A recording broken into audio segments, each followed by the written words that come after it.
Mayor, deputy మేయర్పై అవిశ్వాస తీర్మానం అంశం ముగియక ముందే జీహెచ్ఎంసీలో మరో పోరుకు సిద్ధమవుతున్నారు కార్పొరేటర్లు. స్టాండింగ్ కమిటీ గడువు ముగియడంతో ఎన్నికలకు నోటిఫికేషన్ రిలీజ్ అయింది. ఇన్ని రోజుల పాటు ఏకగ్రీవంగా స్టాండింగ్ కమిటీ సభ్యుల ఎన్నికవగా ఈసారి మాత్రం అన్ని పార్టీలు పోటీకి రెడీ అవుతున్నాయి.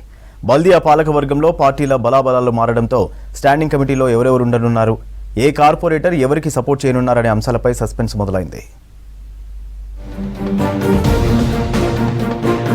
జీహెచ్ఎంసీలో మూడో స్టాండింగ్ కమిటీ గడువు ముగియడంతో కొత్త కమిటీ సభ్యుల ఎన్నికకు అధికారులు షెడ్యూల్ రిలీజ్ చేశారు. దీంతో గ్రేటర్ రాజకీయ పరిణామాలు వేడెక్కాయి. నిన్న మొన్నటి వరకు అవిశ్వాసం తెర మీదకు రాగా ఇప్పుడు స్టాండింగ్ కమిటీ అంశం చర్చనీయాంశంగా మారింది. ఫిబ్రవరి 10వ తేదీతో పాలక మండలికి 4 ఏళ్లు పూర్తవనుంది. అదే రోజు స్టాండింగ్ కమిటీ ఎన్నికకు సంబంధించి నామినేషన్ల స్వీకరణ మొదలు కానుంది. 25న పోలింగ్, అదే రోజు లెక్కింపు, ఫలితాలు వెల్లడించనున్నారు అధికారులు. జీహెచ్ఎంసీ పరిధిలో 150 డివిజన్లున్నాయి. ఇందులో 2 కార్పొరేటర్లు మరణించగా మరో 2 ఎమ్మెల్యేలుగా గెలిచారు. దీంతో ప్రస్తుతం 146 మంది కార్పొరేటర్లున్నారు. స్టాండింగ్ కమిటీలో 15 మంది సభ్యుల ఎన్నికకు అవకాశం ఉంటుంది. నామినేషన్లు వేసి విత్డ్రా ప్రాసెస్ కూడా పూర్తయిన తర్వాత ఫైనల్ లిస్టులో 15 కంటే ఎక్కువ నామినేషన్లు ఉంటే ఎన్నికలు నిర్వహిస్తారు. ఎన్నికల్లో ఒక్కో కార్పొరేటర్ ప్రాధాన్యత క్రమంలో 15 ఓట్లు వేసేందుకు అవకాశం ఉంటుంది. 15 మంది కంటే ఒక్క ఓటు ఎక్కువ వేసినా ఆ ఓటు చెల్లుబాటు కాదు. ఓటింగ్ పూర్తయిన తర్వాత ప్రాధాన్యత క్రమంలో ఎక్కువ ఓట్లు వచ్చిన మొదటి 15 మందిని స్టాండింగ్ కమిటీ మెంబర్స్ గా ప్రకటిస్తారు అధికారులు. ప్రస్తుత బల్దియా పాలక మండలి 2021 ఫిబ్రవరిలో ఏర్పడవగా ఇప్పటి వరకు 3 స్టాండింగ్ కమిటీలు ఎన్నుకున్నారు. అప్పట్లో ఎక్కువ మంది కార్పొరేటర్లున్న బీఆర్ఎస్, ఎంఐఎం పరస్పర అవగాహనతో సభ్యుల ఎన్నిక ఏకగ్రీవంగా జరిగింది. కానీ ప్రస్తుతం ఆ పరిస్థితి కనిపించడం లేదు. రాష్ట్రంలో కాంగ్రెస్ ప్రభుత్వం ఏర్పాటయ్యాక బీఆర్ఎస్, బీజేపీల నుంచి అధికార పార్టీలోకి కొందరు కార్పొరేటర్లు చేరారు.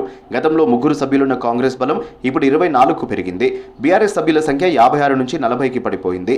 బీజేపీ సభ్యులు 48 నుంచి 41కి పడిపోగా ఎంఐఎం కార్పొరేటర్లు 41 మంది ఉన్నారు.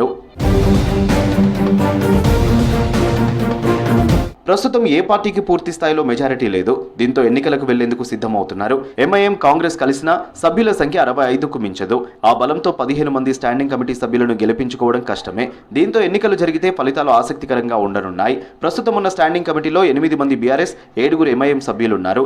అయితే ప్రస్తుతం కాంగ్రెస్ నుంచి 24 మంది సభ్యులున్నందున స్టాండింగ్ కమిటీలో తమ ప్రాతినిధ్యం కూడా ఉండాలంటున్నారు కాంగ్రెస్ కార్పొరేటర్లు.